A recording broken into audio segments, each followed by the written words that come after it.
Good evening, ladies and gentlemen. I want to thank you for tuning in to another broadcast edition of Truthbuster News. I am your host, CJ, the originator of Truthbuster News and this channel. Today is November 7th, 2017.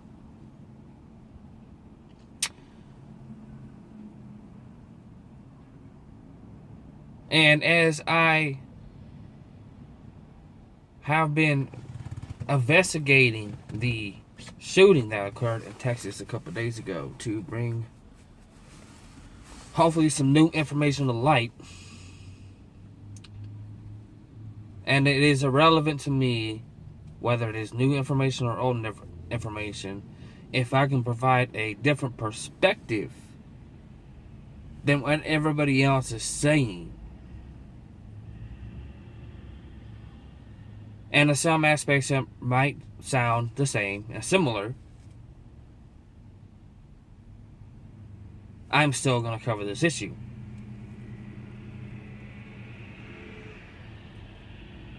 But as I have had the chance to find information on this, I felt pressed within my heart to have my attention diverted and cover a more dire situation at hand. Now, I'm not being without sympathy and empathy for what took place there. I will do a piece on it.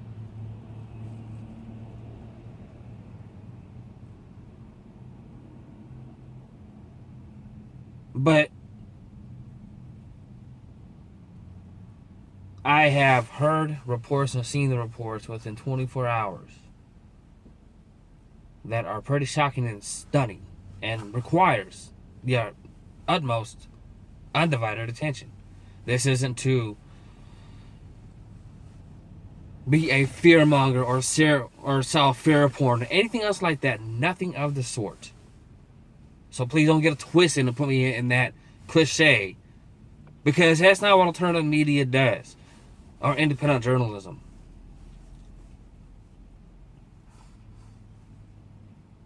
Yes, some outlets might hype up, or you want to call sensationalize, a topic,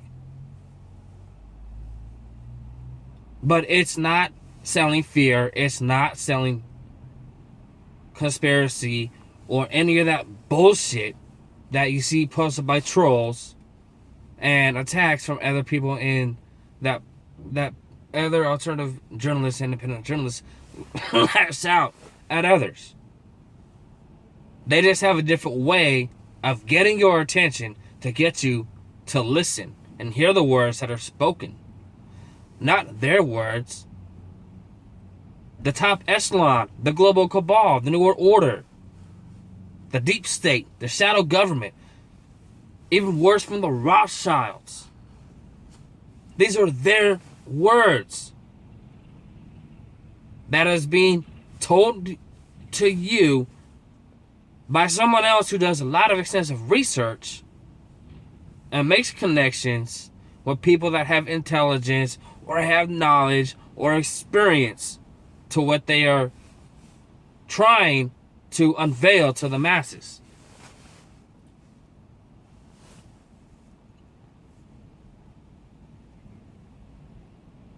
But the thing that I am going to discuss at this moment right now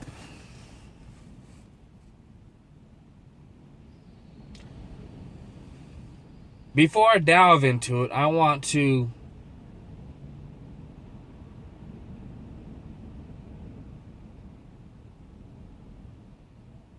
not necessarily put a parallel or a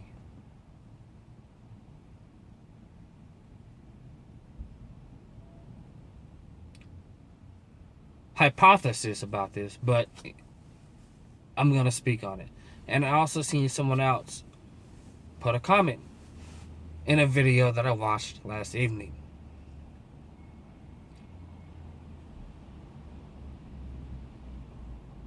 It may have been no coincidence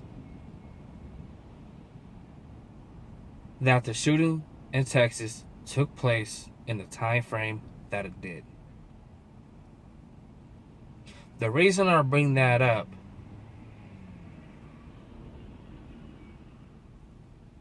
is this is being used. If you notice, it is being used by the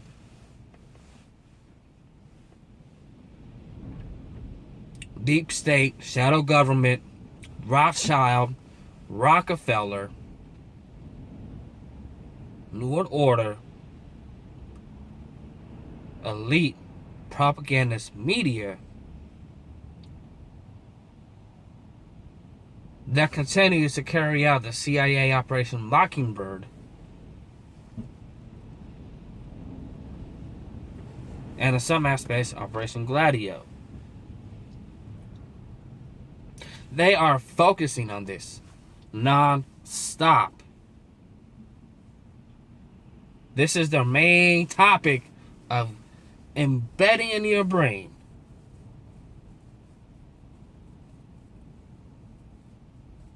about this tragedy so that you do not forget it. So that it is embedded in your consciousness, in your subconsciousness, and every other aspect of your being and your mental capability. Thinking, your brain, to not forget about this. Meanwhile, on the back burner, issues are not being discussed. Let's name a few. The continuing investigation of the DNC fraud, of how they rigged their own election. And how Donna Brazil, my opinion is going to stay within myself on that one for the moment, but I'll just tell you the facts of how she is putting out there the murder of Seth Rich. She didn't say any other word but murder of Seth Rich, the former DNC staffer, in summer of 2016. She had written a book and dedicated it to him. Do you see any news coverage about that within the last 24 to 48 hours? No, you do not. You see hardly ever any. You still see some tidbits and trinkles of the DNC fraud investigation on some mainstream outlets, but not many. They're all focused. Now, here's another issue that's going on. The Weinstein investigation. There's another bombshell about that. But most of all, I didn't see anywhere of this in the news last evening.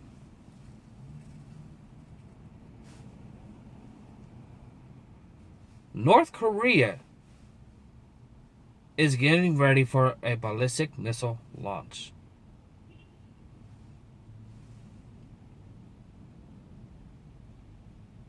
I've seen an article from the Daily Star, and I saved it on my computer at home. They were the only source that put that out there last night.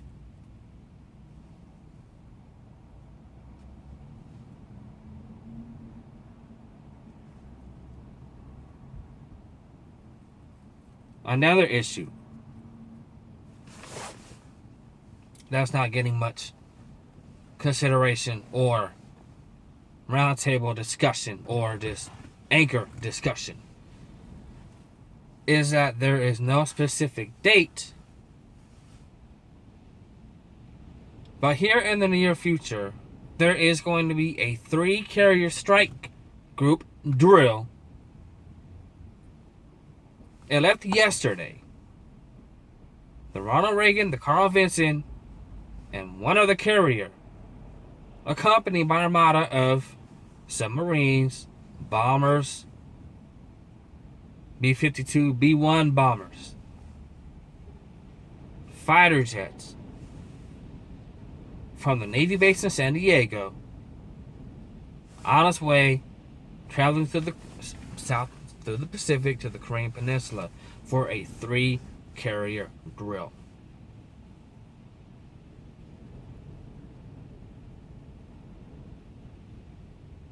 Not to mention what is already there in place at the Korean Peninsula. The 80,000 plus ground troops that are there on the shores of Korea doing training drills, preparing for combat action,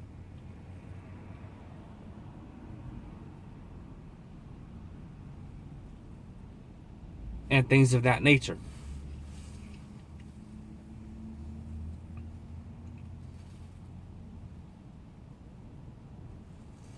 And all this is going on at the same time.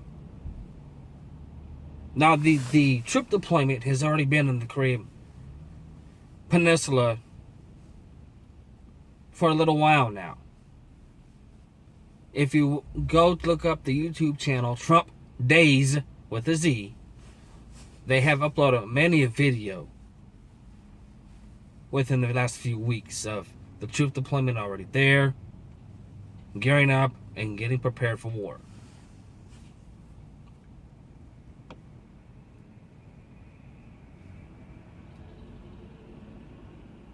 Not only that, you have the purge within Saudi royalty.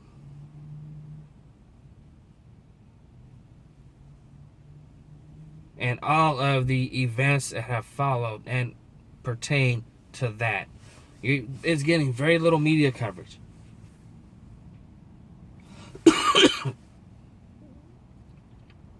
It's getting some, but the main focus is still on the shooting in Texas. So that is why I say this is a distraction.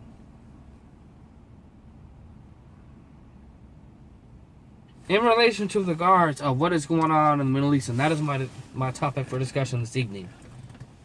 And the reason I played that soundbite intro was to grab your attention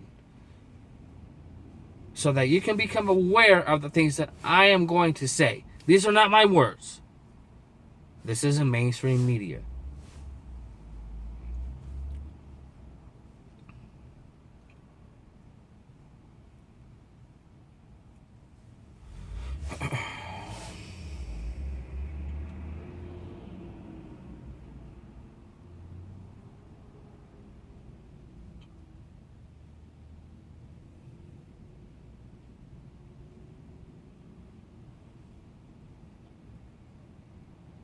And this is from the Duran. Leaked cable confirms Israel and Saudi Arabia are working together to start a Middle East war. Israeli Channel 10 News published a leaked diplomatic cable sent to Israeli ambassadors concerning the recent events in Lebanon and Saudi Arabia, which, according to Zero Hedge, began with Lebanese Prime Minister Saeed Hariri's unexpected resignation after he was summoned by Riyadh by his Saudi backers, and led to the Saudis announcing that that Lebanon had declared war against Saudi Arabia. Zero Hedge notes that the classified embassy cable, written in Hebrew, constitutes to the first formal evidence proving that the Saudis and Israelis are deliberately courting to escalate the situation in the Middle East. This is an explosive thread that proves how Saudi and Israel are deliberately coordinating to escalate the situation in the Middle East. Zero Hedge also reports that the explosive classified Israeli cable reveals the following. On Sunday, just after Lebanese Prime Minister Hariri's shocking resignation, Israel sent a cable to all of its embassies with the request that its diplomats do everything possible to ramp up diplomatic pressure against Hezbollah and Iran. The cable urged support for Saudi Arabia's war against Iran-backed Houthis in Yemen. The cable stressed that Iran was engaged in regional subversion. Israeli diplomats were urged to appeal the to the highest officials within their host countries to attempt to expel Hezbollah from Lebanese government and politics. As is already well known, the Saudi and Israeli common cause against perceived Iranian influence and expansion in places like Syria, Lebanon, and Iraq of late has led the historic bitter enemies down a pragmatic path of unspoken cooperation, as both seem to have placed the breakup of the so-called Shia Crescent as the primary policy goal in the region for Israel. Hezbollah has been its greatest foe, which Israeli leaders see as an extension of Iran's territorial presence right up against the Jewish state's northern border. The Israeli reporter who obtained the document is Barak Ravid Senior, diplomatic correspondent for Channel 10 News. Ravid announced via Twitter, "I published on Channel 10 a cable sent to arrest Israeli diplomats asking to lobby for Saudis/Harir against Hezbollah. The cable sent from the MFA in Jerusalem, Israel's Ministry of Foreign Affairs, to all Israeli embassies, toes the Saudi line regarding the Harir resignation. The Israeli diplomats were instructed to demarch their host governments over the domestic political situation in Lebanon, a very rare move," the cable said. "You need to stress how the Harir resignation shows how dangerous and Hezbollah are for Lebanon's security. Harir's resignation proves wrong the argument that Hezbollah participation in the government stabilizes Lebanon." The cable added the cable instructed Israeli diplomats to support Saudi Arabia over its war with the Houthis in Yemen. The cable also stressed a missile launch by the Houthis towards Riyadh calls for applying more pressure on Iran and Hezbollah.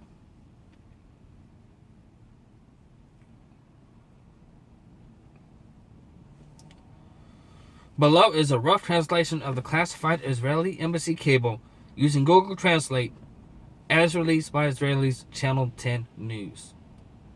To the Director General, you are requested to urgently contact the Foreign Ministry and other relevant government officials of your host country and emphasize that the resignation of al-Hariri and his comments on the reasons that led to him to resign illustrate once again the destructive nature of Iran and Hezbollah and their danger to the stability of Lebanon and the countries of the region. Al-Hariri's resignation proves that the international argument that Hezbollah's inclusion in the government is a recipe for stability is basically wrong.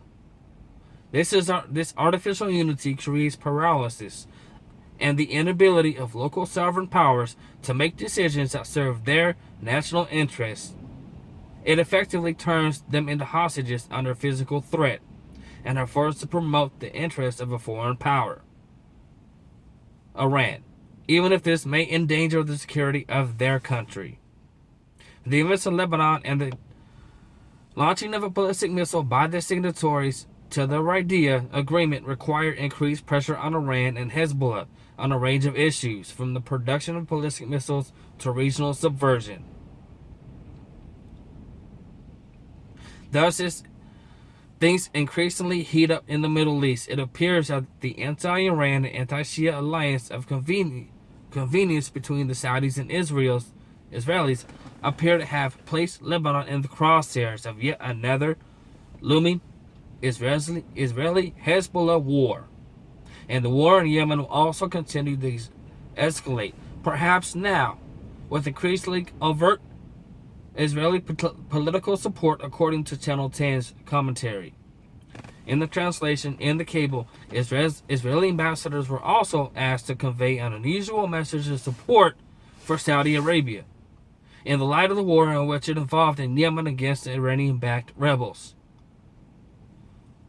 All this comes, perhaps not coincidentally, at the very moment ISIS is on the verge of complete annihilation, partly at the hands of Hezbollah, and as both Israel and Saudi Arabia have of late increasingly declared red lines concerning perceived Iranian influences across the region, as well as broad Hezbollah acceptance and popularity within Lebanon.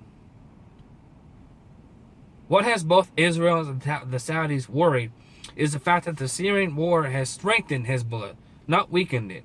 And we now have a smoking gun intel and internal evidence that Israel is quietly formalizing its unusual alliance with Saudi Arabia and its power-hungry and hawkish Crown Prince Mohammed bin Salman.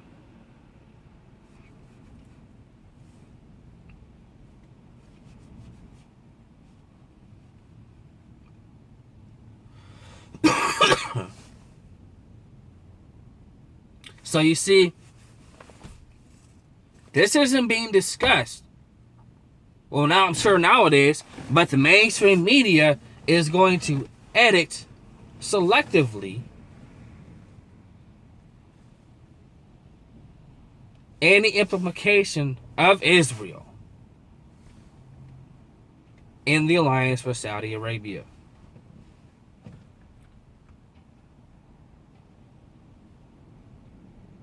Now, I could be wrong on that assumption, and we'll find out this evening. I will flip on the news.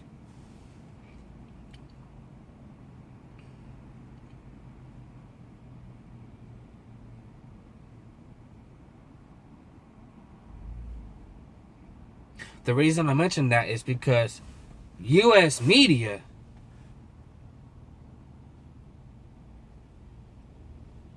is Rockefeller owned. Now, David Rockefeller is a Zionist. Not to mention all the Jewish interests and shareholders and things of that nature in U.S. media. Every outlet. From your papers to your news magazine publications to your local news programming. Hell, Saudi Arabia has a share of stake and is a partial owner of Fox News.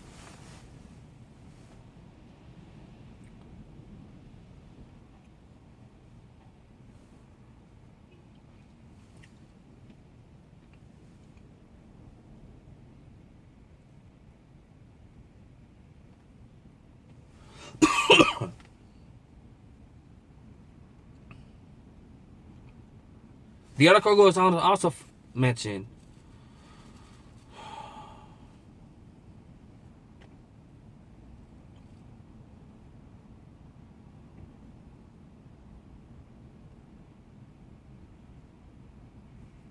in the transcripts that are translated by Google Translate,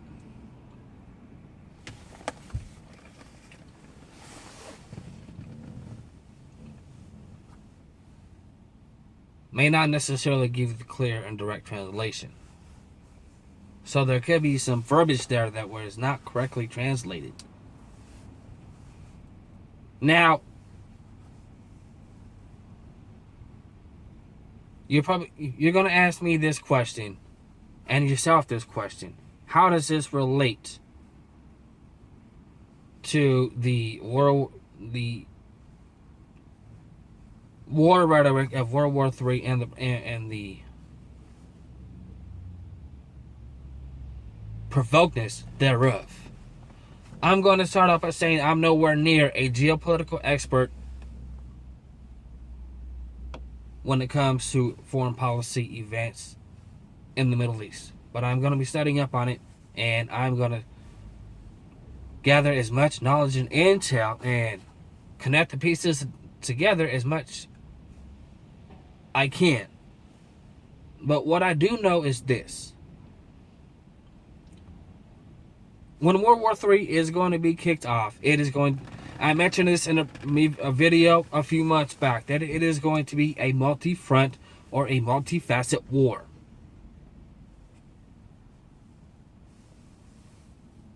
It's not going to be fought in just one specific region or one specific area or against one specific nation. There's going to be multiple nations. Saudi Arabia is blaming Iran for the ballistic the missile that flew out of Yemen into Riyadh over the weekend that killed Saudi royalty. All right. They're blaming Hezbollah.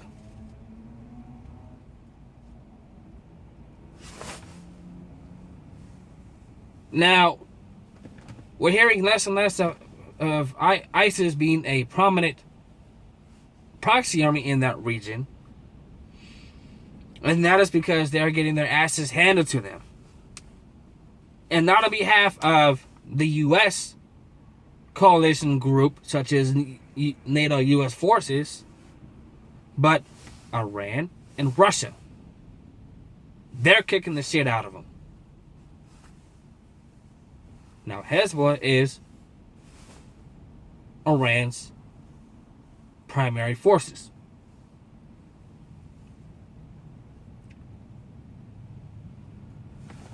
I have a memo here that was you can even find the video. General Wesley Clark was on Democracy Now! Back in 2011, and he came clean about something.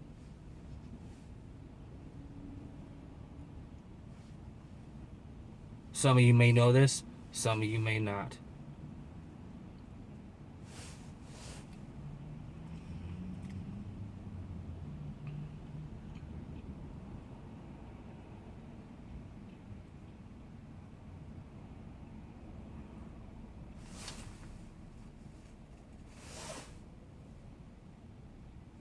If I can seem to find it.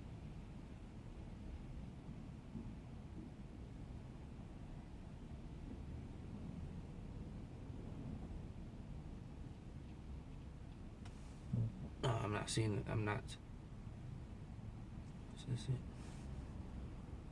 Here it is. And it was republished by. It was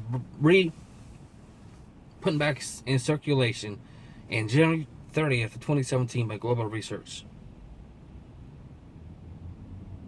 This is a quote from General Wesley Clark. And this was quoted back in 2011. Global warfare. We're going to take out several countries in 5 years. Iraq, Syria, Lebanon, Libya, Somalia, Sudan, and the last one is Iran. Originally published in March of 2007. This interview serves as a reminder of recording the diabolical timeline of America's hegemonic project. It is worth noting that 6 out of these 7 countries, with the exception of Lebanon, identified by General Wesley Clark to be taken out, are now on the object of President Trump's ban on Muslims' entry to the U.S. Iraq, Syria, Somalia, Libya, Sudan, Iran, and Yemen. All these countries are on the Pentagon's drawing board. These countries have directly or indirectly been the object of U.S. aggression. General Wesley Clark, retired 4-star U.S. Army General and Supreme Allied Commander of NATO during the 1999 War on Yugoslavia.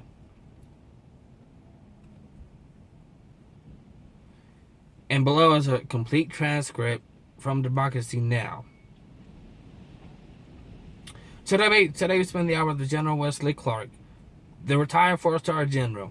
He was the Supreme Allied Commander of NATO during the Kosovo War in 2004. He unsuccessfully ran for the Democratic presidential nomination. He recently edited a series of books about famous U.S. generals, including Dwight D. Eisenhower and Ulysses S. Grant, both of whom became president after their military careers ended.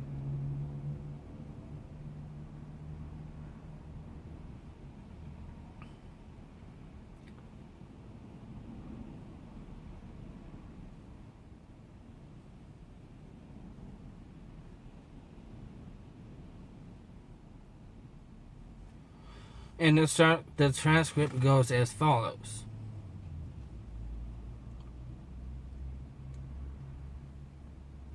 Amy Goodman, the host of the interview, asked, "What do you think of these generals who run for president?" "I like them." General Clark replied, "It's happened before." Amy asked, "Will it happen again?" "It might." Later in the interview, I followed up on that question.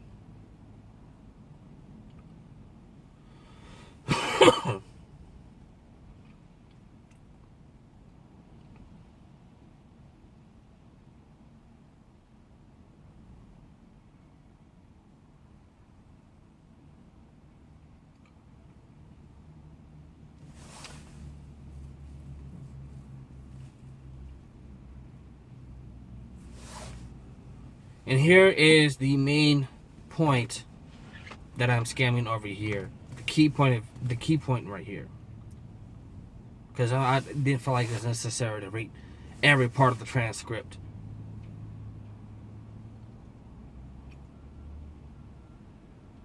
Amy Goodman asks, do you see replaying what happened in the lead up to the war with Iraq, the allegations of weapons of mass destruction, and this is referring to the Iraq War of 2004. Leaping onto the bandwagon.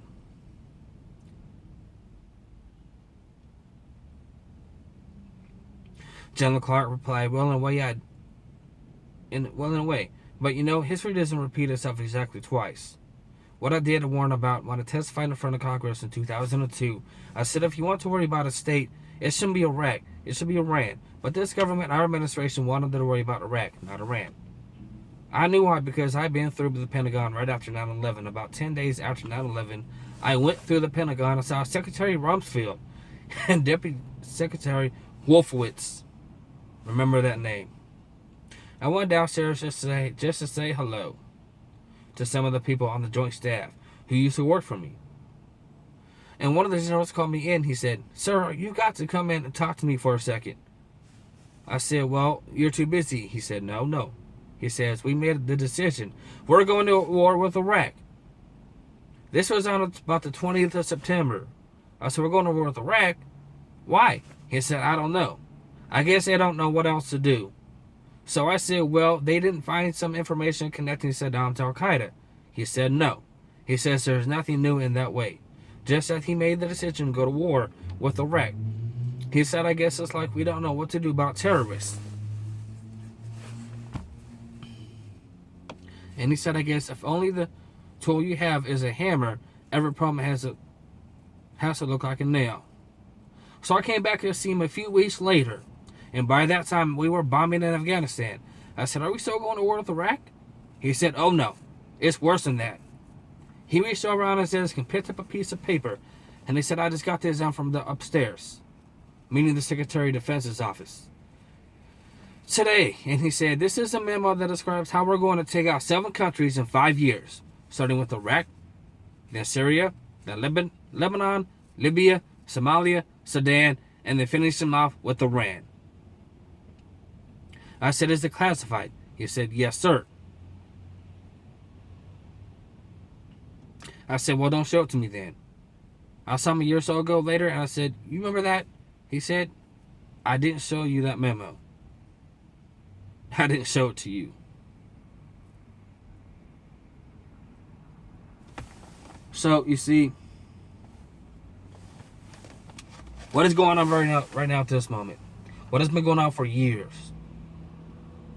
The ongoing war in Iraq and Afghanistan. They've already taken out Libya. They got rid of Muammar Gaddafi. He's a done deal. And now that country, ever since that point in time, has been overran by ISIS, al-Nusra, and Al-Qaeda.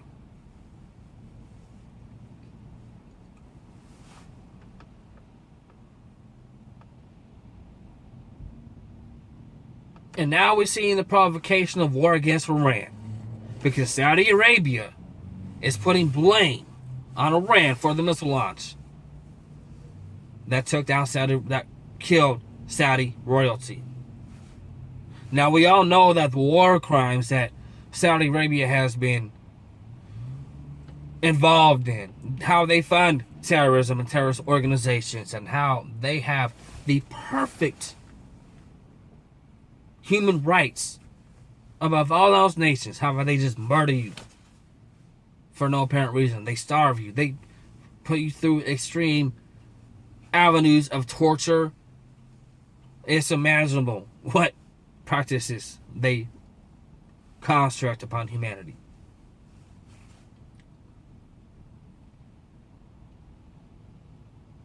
And the U.S. has interest in this. Because of the simple fact, it is part of the well-orchestrated New World Order plan.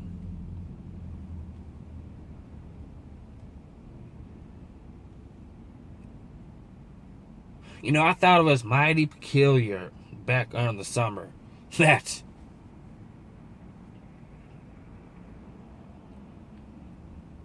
the financial contributor, the quarterbacker for 9/11 was Saudi Arabia. And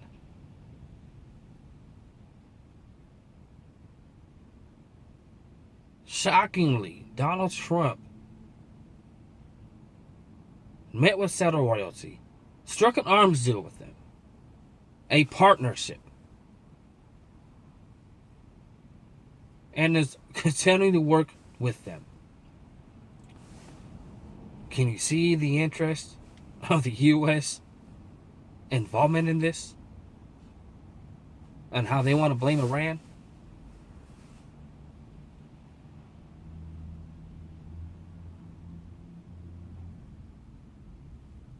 And need I may mention once again, concerning North Korea, it is a proxy for Russia, China, and Iran.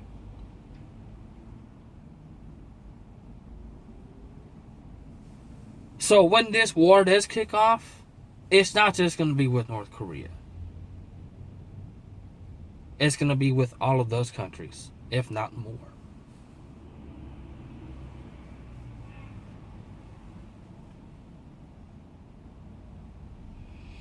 So if you're not prepared, do so now.